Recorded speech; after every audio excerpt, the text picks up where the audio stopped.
धाराशिवच्या नेकरूमध्ये पवनचक्कीवरील सुरक्षा रक्षकाच्या गोळीबारात तरुणाचा मृत्यू झाला। मृत्यूनंतर तरुणाचा कुटुंब आक्रमक झालाय। न्याय मिळाला नाही तर आत्महत्या करण्याचा इशारा दिलाय। छत्रपती संभाजीनगरच्या रांजणगावमध्ये 2 दिवसांपूर्वी झालेल्या मारहाणीत एकाचा उपचारादरम्यान मृत्यू। सुनील एकनाथ मोठे असं मृत्यू झालेल्या तरुणाचं नाव आहे। गुन्हा दाखल करण्याच्या मागणीसाठी नातेवाईकांचा वाळूज पोलीस ठाण्यात गोंधळ। लातूरमधील गरसोळी गावामध्ये शेतकऱ्याची दाम्पत्याची हत्या झाली आणि चोरीच्या उद्देशाने शेतकरी रावसाहेब कोतळेंसह पत्नीची देखील हत्या। तर 4 दिवसांनंतर हत्येची घटना उघडकीस आल्याची माहिती आहे। यवतमाळमध्ये ट्रॅव्हल्समधून प्रवाशाची 16 किलो चांदीची बॅग चोरीला गेली आणि आरोपीचा पोलिसांकडून सध्या शोध सुरू आहे आणि आरोपीकडून 7,68,000 देखील मुद्देमाल जप्त केला जातो आहे। नागपूरमध्ये आयपीएलवर सट्टा लावणाऱ्या 2 आरोपींना पोलिसांकडून अटक। कारमध्ये बसून आयपीएलवर सट्टा लावण्याचा प्रयत्न। सुरेंद्र डोळे आणि हेमंत बलगुज हे असे आरोपीचे नाव आहेत। नागपूरमधील विजयनगरमध्ये तलवार घेऊन नागरिकांमध्ये भीती निर्माण करण्याचा प्रयत्न। चंद्रेश वर्मा या नावाच्या व्यक्तीचा व्हिडिओ व्हायरल झालाय। आरोपीला पोलिसांनी तलवारीसह ताब्यात घेतलंय। आरोपींविरोधात गुन्हा दाखल झालाय। नागपूर शहरात महानगरपालिकेचा बेंच दिवसाढवळ्या चोरीला गेलाय। बेंच चोरताना एक जोडपं सीसीटीव्हीमध्ये कैद झालंय। दिवसाढवळ्या चोरी झाल्यानं सर्वांकडून आश्चर्य व्यक्त।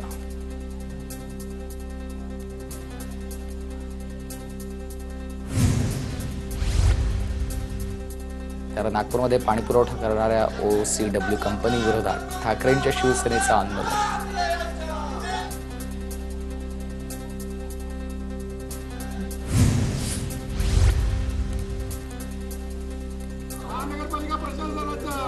सांगलीमध्ये नागरी सुविधांच्या मागणीसाठी राष्ट्रवादी अजित पवार गटाचं घंटानाद आंदोलन। महानगरपालिकेच्या मुख्यालयासमोर हे आंदोलन।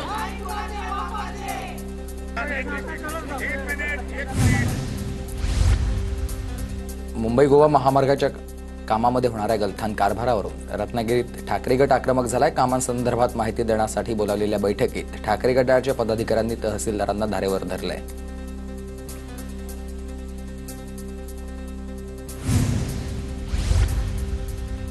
बीडच्या गेवराईमध्ये तालुक्यातील 144 गावातील शेतकऱ्यांचं पाण्यासाठी उपोषण। जायकवाडीचं पाणी शेतीसाठी सोडण्याची गावकऱ्यांची मागणी आहे। अमरावतीच्या अचलपूरमधील फिनले कंपनीमध्ये कामगारांच्या आंदोलनाचा 3रा दिवस आहे। वेतनवाढीच्या मागणीसाठी कर्मचाऱ्यांकडून चिमणीवर चढून शोले स्टाईल आंदोलन करण्यात आलं आहे। ओला दुष्काळ जाहीर करून सरसकट 1 लाख रुपये नुकसान भरपाई द्या। सोलापूरच्या करमाळ्यातील ठाकरे गटाची ही मागणी।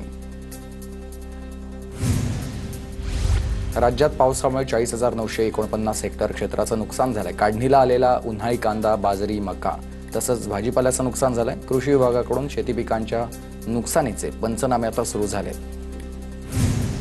पावसामुळे नुकसान झालेल्या भागात पंचनाम्याचे आदेश। आपत्ती व्यवस्थापनामार्फत नुकसान भरपाई देणार। कृषी मंत्री माणिकराव कोकाटे यांची माहिती।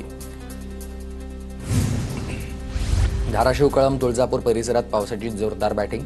संजितपूर गावातील नदीला पूर आला तर काही गावांचा संपर्क तुटलाय। बहुतांश ठिकाणी पाणी साचलंय। सांगलीत गेल्या काही दिवसांपासून सुरू असलेल्या पावसाची उघडीप। तर पावसामुळे कृष्णा नदीची 16 फुटांपर्यंत पोहोचलेली पाण्याची पातळी 3 फुटांना घेतली आहे।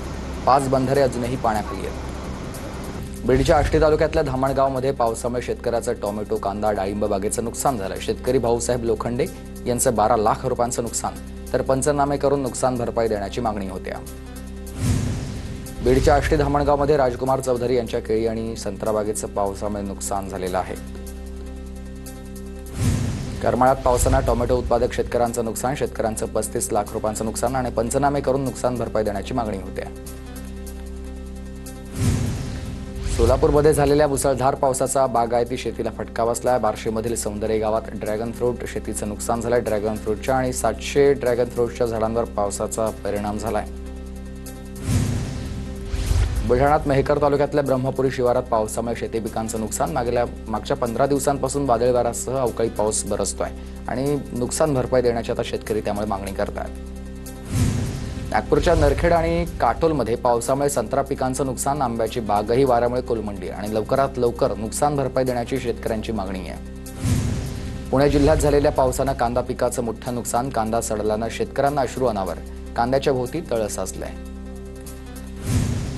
जालन्याच्या कडवांची शिवारामध्ये आमदार अर्जुन खोतकरांकडून शेतीच्या नुकसानीची पाहणी। मुसळधार पावसामुळे द्राक्ष बागांमध्ये पाणी साचलं आणि खोतकरांकडून शेतकऱ्यांच्या अडचणी जाणून घेण्याचा प्रयत्न झालाय। जळगाव जिल्ह्यात मे महिन्यामध्ये 9 दिवसांमध्ये झालेल्या पावसानं 753 गावातील 17,154 शेतकऱ्यांना फटका. शेतकऱ्यांचे केळी आणि फळबागांचं मोठं नुकसान.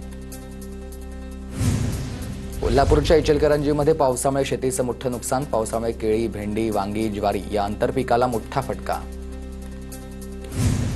धाराशिवमध्ये जोरदार पाऊस. काही भागात पाणी साचलं. मान्सूनपूर्व पावसामुळे शेतकऱ्यांची खरीप पूर्व मशागतीची कामं ठप्प आहेत. अहिल्यानगरमध्ये पावसामुळे 3,500 हेक्टरवरील पिकाला फटका. सर्वाधिक नगर तालुक्यात 50.2 मिलीमीटर पावसाची नोंद. 6,000 शेतकऱ्यांचे आर्थिक नुकसान आणि नुकसान झालेल्या भागात पंचनामे सुरू आहेत. मांढरदेवी घाटामध्ये दरड कोसळतानाची दृश्य कॅमेरामध्ये कैद. दरड कोसळतानाचा हा व्हिडिओ कालचा असून 2 तासातच ही दरड बाजूला करून वाहतूक पूर्ववत करण्यात आता आलेली आहे. सोलापूरच्या मोहोळमध्ये दुथडी भरून वाहणाऱ्या भीमा नदीत शाळकरी मुलांची हुल्लडबाजी. मुलांच्या जीवावर बेतण्याची शक्यता. बेगमपूरमधील बंधाऱ्यावर मुलांची ही हुल्लडबाजी. धाराशिवच्या कळंबमधून जाणारी मांजरा नदी दुथडी भरून वाहू लागली आणि मांजरा नदीपात्रामधून पाणी ओसंडून वाहत असल्यानंच नागरिकांमधून समाधान व्यक्त केले जात आहे. नदीकाठच्या पिकांना चांगला फायदा होणार आहे. अहिल्यानगरच्या वालुंबा नदीला पूर आलाय. वाळकीच्या झुंजरे वस्तीमध्ये पाणी शिरलं आणि संसार उघड्यावर पडलाय, तर आरोग्याचा प्रश्न देखील ऐरणीवर आलाय.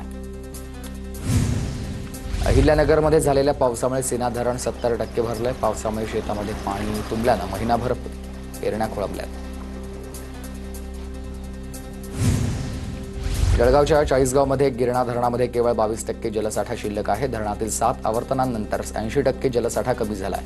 चांगला पाऊस न झाल्यास पिण्याच्या पाण्याचा प्रश्न निर्माण होईल. पालघरमध्ये पर्यटकांच्या सुरक्षिततेसाठी रोबोटिक बोटी तैनात करण्यात आल्या. पालघर जिल्हा आपत्ती व्यवस्थापनाकडून रोबोटिक बोटीचं वाटप करण्यात आलंय. पुण्यातील सिंहगडावरील अतिक्रमण काढण्याला आता सुरुवात झाली आणि गडावरीलच सर्व स्टॉल आतापर्यंत हटवल्याची माहिती मिळते. वन विभागाची ही कारवाई आहे. चांदवडमध्ये अहिल्यादेवी होळकर जन्मोत्सव सोहळा. जयंतीनिमित्त शोभायात्रा काढण्यामध्ये आता पुढाकार घेण्यात आला आणि त्याच वेळेला अहिल्यादेवी होळकर यांचे वंशज श्रीमंत यशवंतराव होळकर यांच्यासह गिरीश महाजन, दादा भुसे, जयकुमार रावल हे मिरवणुकीमध्ये सहभागी झाले. कुलस्वामिनी तुळजाभवानी देवीच्या भक्तांसाठी आनंदाची बातमी आहे. मंदिराच्या 1865 कोटी रुपयांच्या विकास आराखड्याला प्रशासकीय मान्यता. मंदिराच्या विश्वस्त मंडळानं राज्य सरकारचे आभार मानले. बुलढाण्याच्या शेगावमध्ये संत गजानन महाराजांच्या प्रस्थानाची तारीख निश्चित. आषाढी वारीसाठी 2 जूनला पालखी शेगावमधून निघणार आहे. 4 जुलैला पालखी पंढरपूरमध्ये पोहोचेल.